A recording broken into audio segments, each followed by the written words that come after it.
This EICR isn't worth the paper it's written on. So this customer has recently had an EICR done at his property, and as with most cases, it's been done quite poorly. So in this video today, I'm going to show you what was so bad about it and how it should be done properly. So you might be thinking, EICR, what does that even mean? EICR stands for an Electrical Installation Condition Report.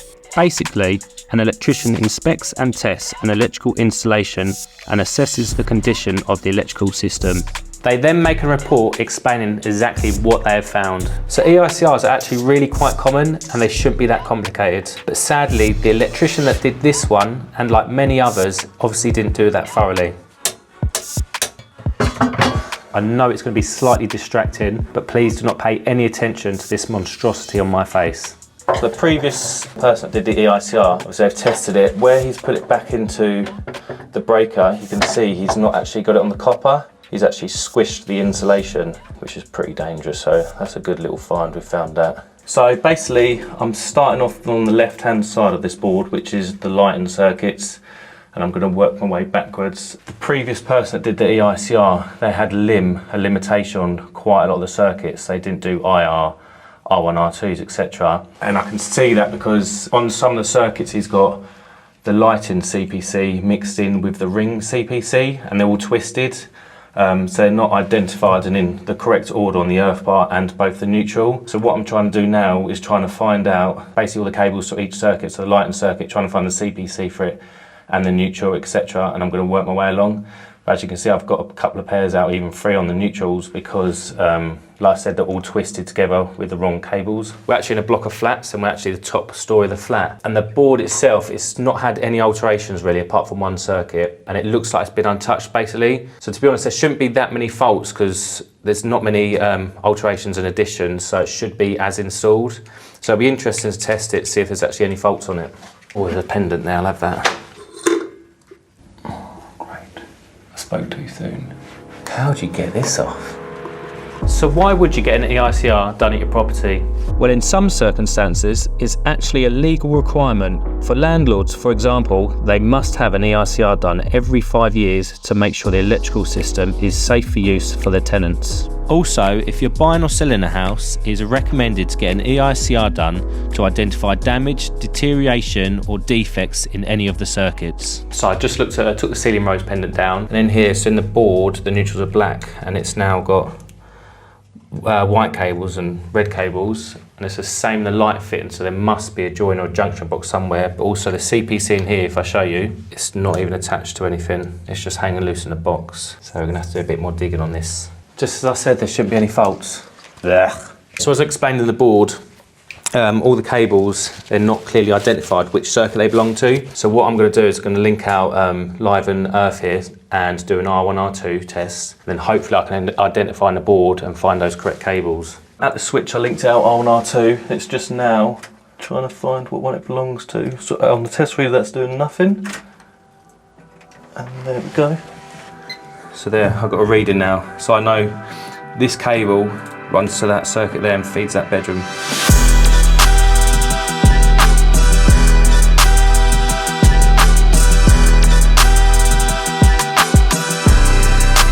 Okay, so this, because it's in block of flats, both the ceiling and the floor is basically solid concrete. At the ceiling rows, you can't see the earth connections, but once you take it down, if you look behind, they're all in the back of it. So yeah, it means I can get an R1, R2 basically from here.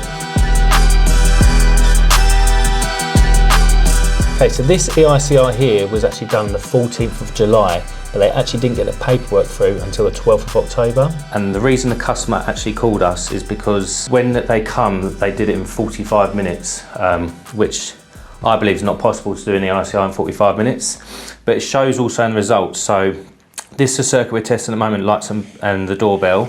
And if we read along, they have a lot of NA and limitations. So if I turn it over, as you can see, everything, this whole section is NA or lim, and even here. So this is a circuit we're currently on right now, and I'm doing an R1, R2 test. And at the first light pendant I've took down, because there's 7 lights on this circuit, even the first one they put limitation, which as you can see, just 10 minutes into the job already, and we've got a reading for that. I hate chandeliers. Oh, nice. You can see it, right, cool. So the reading I got at that first light, it was really low, so that tells me that it's not near the end of the line. So we've come down towards the end of the flat, which you'd think logically furthest away from the fuse board would be an end of line, being as though it's a radial. So I'm going to test at this one now. There you go. So that was 0.74, so that indicates it's a lot further down the line because the previous test was 0.31. Okay, so now I've got my good reading from my R1, R2. I'm actually going to count all the light fittings on this circuit, which will give me the number of points. 3, that was on the other one, 4, 5, 6. So if I look on the previous one, what did they get? I've got 6, and they've got 6, yeah, that's correct. Okay, so I'm just going to perform an eye on that circuit. There you go, it's come out 909, which is perfect. Okay, so I've tested this circuit and I cut off the bad end, which they'd squashed the insulation, and fed that back in. Also as well, I forgot to mention, this bell wire goes straight into the 6 amp MCB, which feeds from there and goes around the board, just enters there and goes straight into there. That's obviously going to be an observation because it should be in twin and earth. I'm having trouble getting this out, so I bet you that they've done exactly the same and squished the insulation. Yeah, see look, that's even worse that time round. They haven't actually hit any of the copper and have just squashed the insulation, so I'm quite surprised it actually worked. When finding faults or observations that aren't up to a standard, we code them, and these could be a C1, C2, C3 or an FI. A C1 code is classed as danger present, risk of injury, immediate remedial action required. C2 is classed as potentially dangerous, urgent remedial action required. And a C3 code is classed as improvement recommended. FI code is classed as further investigation required without delay. Okay, so now we're onto the second line circuit, and I tested there and thought perhaps there's no earth to that, but I've also tested the switch for continuity on an R1, R2, and I'm getting 0 reading. So basically it means the earth is continuous up until this point. So I'm going to work my way back a bit and do another couple of lights and see if I've got any earth for those lights. Okay, so before I tested right down towards the end of the circuit, which I think, and this is not far from the board, so this is sort of halfway on the circuit. So if I test here between R1 and R2, as you can see, I've now got a reading.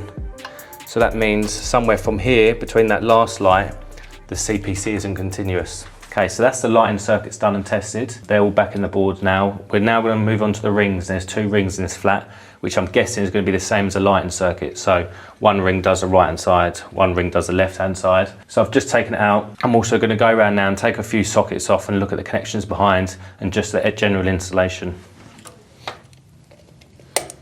Lovely, it's not too bad. Okay, so I'm going to do the end to ends from the socket, and basically that's just getting a continuity between your line, your neutral and your earth. Let's put those 2 together and you should get a reading. Now the neutral should be exactly the same or similar, and then the CPC should be 1.67 times the value of that. So this should be 0.5 or around there. Yep, that's pretty good. Hang on. Okay, so 0.50 times 1.67, which I think it is, I'll double check that though. 0.835, so it should be 0.83, 0.84 around there. Yeah, that's lower. But yeah, that's acceptable. 0.35. Okay, so that's gave me my R1, R2. I'm now going to go around every single socket and plug my adapter into it and then record the highest reading that I get on that circuit. We want to thank Jackery for sponsoring our video today. They sent us one of their Jackery Explorer 1000 Pro. Now we thought it'd be fun to see if we can see how much we can actually run in the office off this device. Let's try it out. So we've got a Wi-Fi router, we've got monitors, 2 monitors, laptop, printer, more monitors, more monitors. We'll plug all of those in. This is the huge power bank behind the desk. That's the printer. So after plugging everything in, we've got about 140 watts with 4.2 hours. Let's see if we can plug something else in, or maybe we'll put in the coffee maker. So obviously that was just a little bit of fun, but isn't it quite impressive how much you can actually get out of this when we're running the whole office? Where do we actually use these? Well, whenever we have to turn off power at a client's house, whenever we're doing like an EICR or consumer unit upgrade, when there's no power, this little device allows our client to keep running their network and also keep running their laptop. So if you want to learn more about it, click on the link in the description below.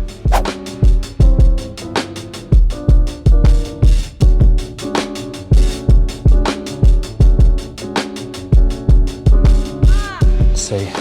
So I've gave that a wiggle, and that's fluctuating that reading. So what I'm going to do is I'm actually going to take this socket off at the end as well and have a look, because it's possibly a loose connection in there.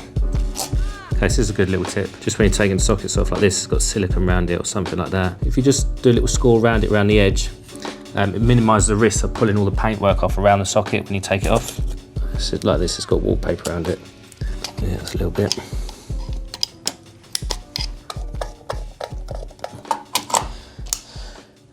Yep, 0.50. Okay, so we finished the first socket circuit. We're now on the second one. So like I did previously, I'm just gonna do exactly the same as before. I'll get my end-to-ends at this socket and then go around and do the R1, R2, and then I'll go back to the board and do the IR. There we go, same as before, 0.29, that's at R1, R2. Like I said, we're just gonna go around all the sockets on this circuit, plug it in, and record the highest. 0.41, 38, 6340. World's strongest man. Oh, it's not actually that heavy. Okay, this is a perfect good reason why, if it's possible, to pull an appliance out. So if you look behind, it's not actually wired into a socket. It's on a bit of flex, which goes into a plug top up there. So yeah, things like that. If you can pull things out and get to them, then by all means can. But yeah, it's a good little find. 0.67. If possible, you can fix it. It wouldn't be hard. All they need to do is bring a socket down below, or even that, if that had a plug top on the end, that might actually be able to go up and reach there, which is a possible. So it's a really easy fix. But yeah, it's not possible to fix it right this second. No way. I've seen a pat test tick on it, and this was actually pat tested last month. This is what it's joined onto, and I'm not that far in pat testing, so I don't know whether that would pass or not, but my guess is probably not. That is hilarious. Okay, so instance like this, there's an appliance here. Generally, if you look in the cupboards around it, there'll be a point of isolation or a socket. So if you look in this cupboard here, it's just right next to it. So it's always good to have a look around the appliance before you pull it out, and hopefully there'll be a socket nearby that it's connected to.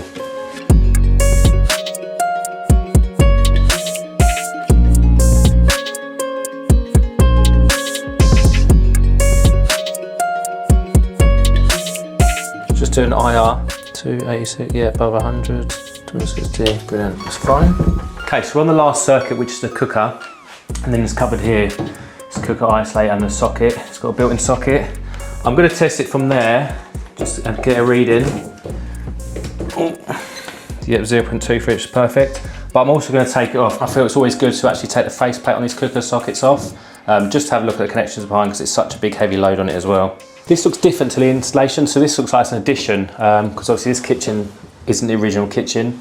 So in the back of here, it's actually done quite well. So I'm guessing this is a new addition sort of thing. It's not keeping up with the original part of the house. Okay, so the customer, if you can see right at the back there, they have bonding in place, and that is for the gas.